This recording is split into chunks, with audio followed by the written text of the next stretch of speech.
Let's talk about reframing negative thoughts into positive ones and the one step you are missing that makes it so much easier.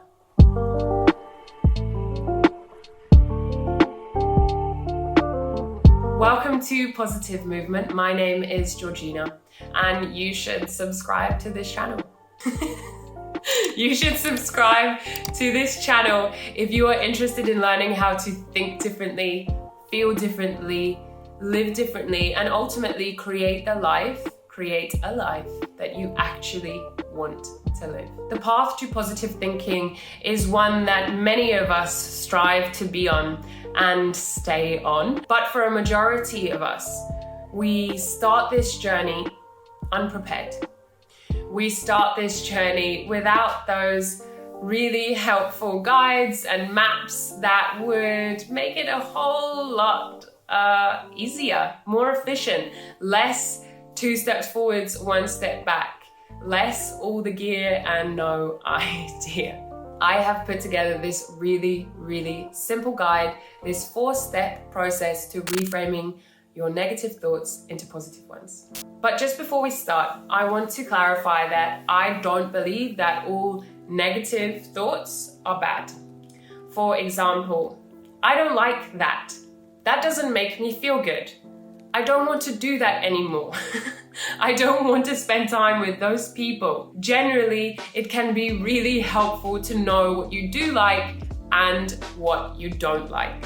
So that's why I like to, or prefer to, as a rule of thumb, talk about destructive versus constructive, rational versus irrational, true or false, helpful or unhelpful, and other descriptions of thoughts than positive and negative. But for ease and for universality, here is your simple guide, your simple 4-step guide to reframing negative thoughts into positive ones. And make sure you stick around until the end, where I have a little treat for you. So let's get started. Step number 1, as always in most things, awareness. It's awareness, because you can't change something that you're not aware of, right? But this takes practice. Basically, whenever you're feeling some kind of way, whenever you're not feeling great, take a note of what you're thinking. Take a note of those thoughts and the dialogue that you are having with yourself. It could also be a flag. A flag could also be an activity or a physiology style flag. For example, whenever I feel rubbish, whenever I feel crap, I eat loads, or I smoke, or I drink, or I sit on the sofa all day, or my mouth is dry, or I am unable to communicate, I get sweaty hands.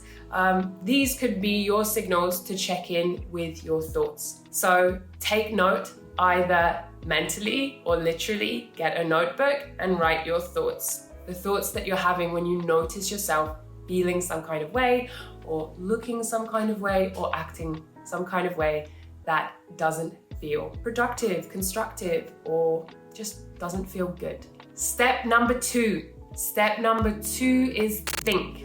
Well, actually, step number 2 is get curious and ask questions. But think is a very handy acronym for the questions that you need to be asking of your thoughts. Asking of each thought. Is it true? Is it helpful? Is it important? Is it necessary? Is it kind? In summary, evaluate your thoughts.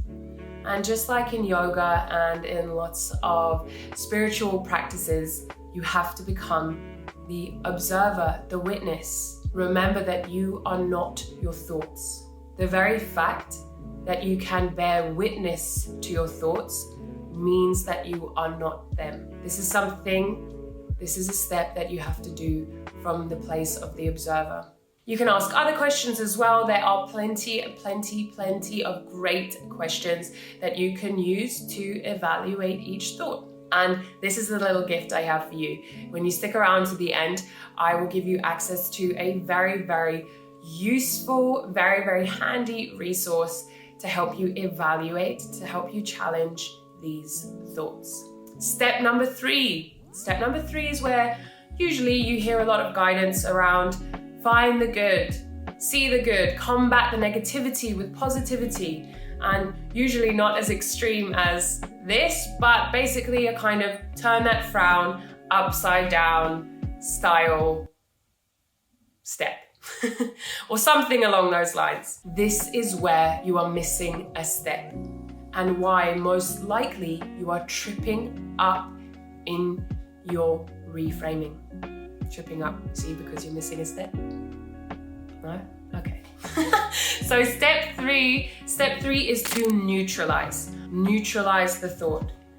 Think about this part as finding your base camp, finding zero. So instead of going from minus 80 to plus 80 or plus 100 or plus 200, whatever you want to get to, first, can you get yourself to zero or closer to zero? If you can't feel great about a scenario, which is totally normal, you can't always feel great about a scenario, a situation, or an event, can you at least find a state of neutrality about it? In a nutshell, find a more believable and usually rational, find a more rational outlook on what's happening, and in your current state, a more believable one. For example, my boss shouted at me, I'm definitely going to get fired because I'm a totally useless employee.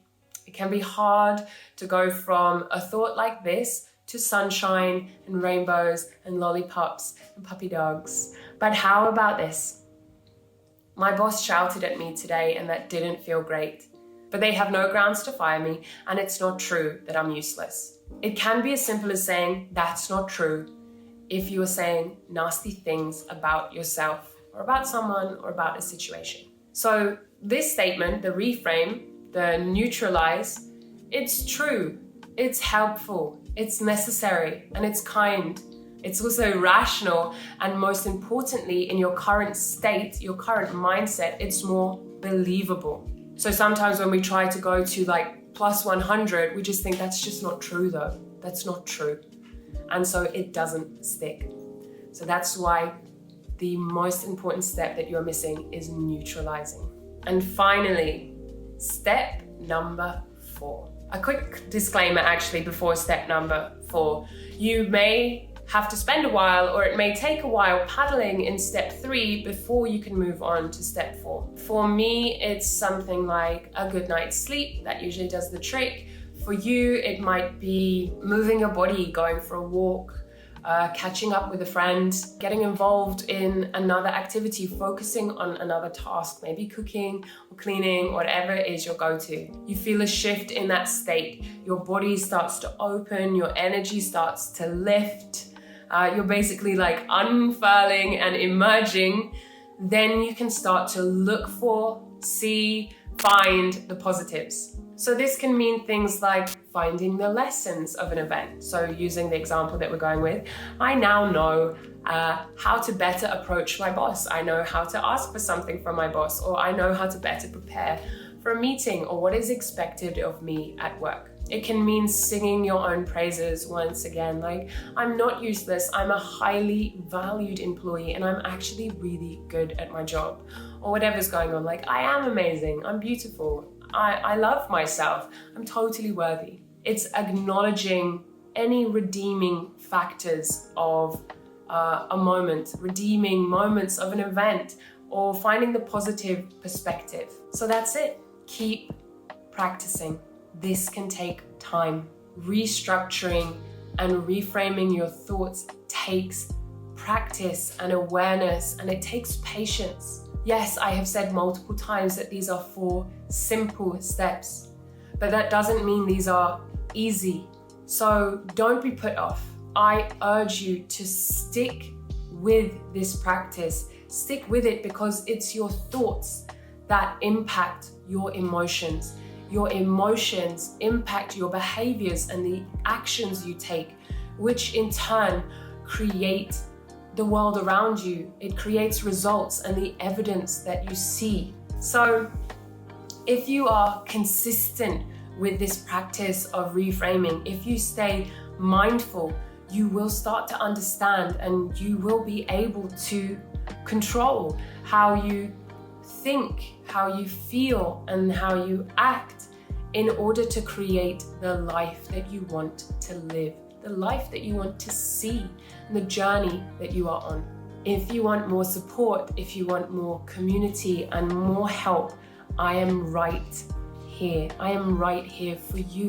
And if you are interested in 30 more questions, if you are interested in 30 more questions that you can use in order to evaluate those thoughts that don't make you feel so good, that don't make you feel great, then all you need to do is join the Positive Movement Facebook group, which will be linked in the captions and in the description. And when you join, you'll be asked some questions, and there'll be a question there asking you if you want this resource. So you just have to say yes, and I will send the document over to you. If you don't have Facebook, which is totally cool as well, let me know in the comments and I will hook you up another way.